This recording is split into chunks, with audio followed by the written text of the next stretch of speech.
I'm David Zonderman, and I teach labor history at North Carolina State University. And I've been asked to talk a little bit about the ban on public sector collective bargaining in North Carolina. And the ban is now, this year in 2009, 50 years old.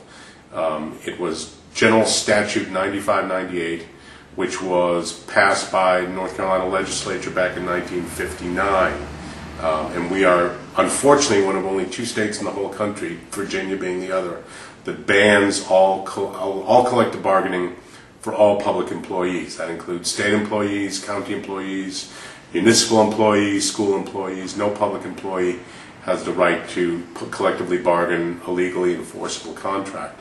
The law began with rumors and reports back in Charlotte in the winter of 1958-59 that the Teamsters were going to come and try to organize the Charlotte Police Department. And in 1958-59, you have to remember a couple of things. First of all, North Carolina was still a Jim Crow state with legal segregation based on race. We were at the tail end of the kind of McCarthyite, anti-left-wing hysteria in the country. The late 50s was also the time when there were reports that the Teamsters had connections to the mafia and organized crime. So a lot of the city leaders in Charlotte were really upset by those reports. And they both tried to stop the Teamsters from organizing in Charlotte, but also the local state legislative delegation decided to try to pass a law that would ban all public employees from joining any union or from collectively bargaining. And what eventually happened was by the summer of 1959, a law was passed that banned fire and police officers from joining a union and all public employees from collectively bargaining. The ban on unionization was thrown out by the North Carolina Supreme Court in the 1960s because it violates the basic constitutional right of free association. So anybody in this state, whether a public or a private employee, can join a union. The problem is that if you belong to a union and you're also a public employee, your union cannot engage in any kind of collective bargaining to try to get a contract. That's what the ban is itself.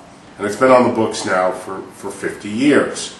And of course it's an attempt to try to weaken any kind of collective rights and union strength in the public sector. It also, unfortunately, weakens private sector unionization because it undermines workers' rights across the entire state. About 6-7 years ago, a group of several different unions, all of which have an interest in organizing public workers, including Scenic SEIU, including the Teamsters, it now includes the North Carolina Association of Educators, many other groups as well, UE and others, formed what was called the HOPE Coalition, the Here Are Public Employees.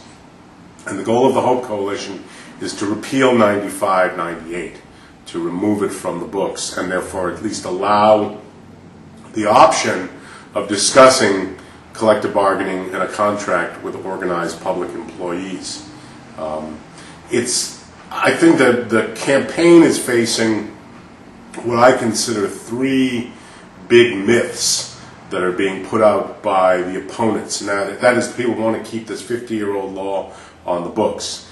And you need to remember that who wants to keep it on the books? Well, there are some associations like the Sheriff's Association, the League of Municipalities, also, for example, the Chamber of Commerce. Now, the Chamber of Commerce is a private organization. The Chamber of Commerce doesn't employ public employees, but in their mind, if this law stays on the books, it weakens all unions. So the Chamber of Commerce wants to keep this law on the books.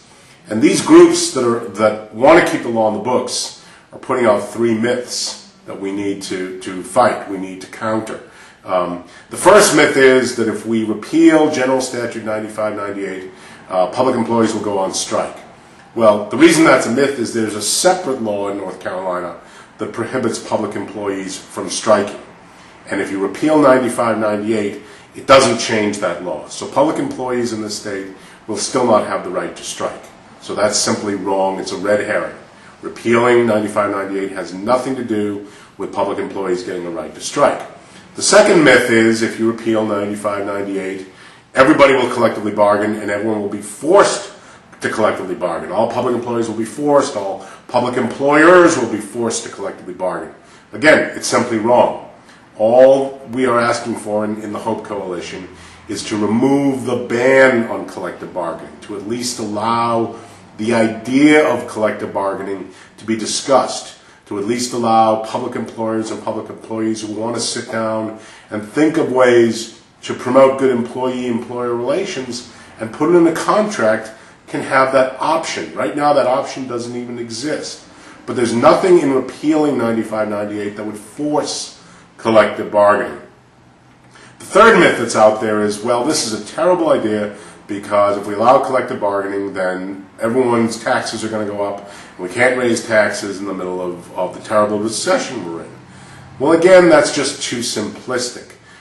It is true that if unions in this state that represent public employees had the right to collectively bargain, one of the things they would want to bargain for is better wages and better benefits.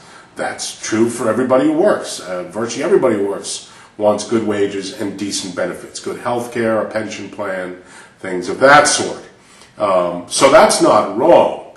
The part that's wrong is what we also know in states where there are strong public sector bargaining and contracts and unions.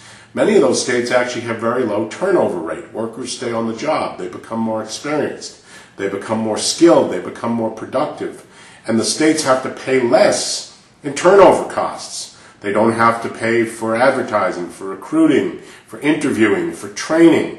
So if there was an increase in salary costs, some of that increase would probably be offset by lower turnover costs. So we've got to be careful about just making that automatic assumption that collectively bargained contracts instantly result in higher taxes. It's just not that simple.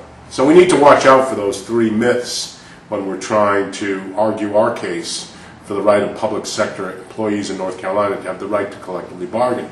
Remember, that's a right in 48 other states, and it's a right that all private sector workers have. Everyone at least has the right to talk about collective bargaining in this country, except for workers in North Carolina and one other state.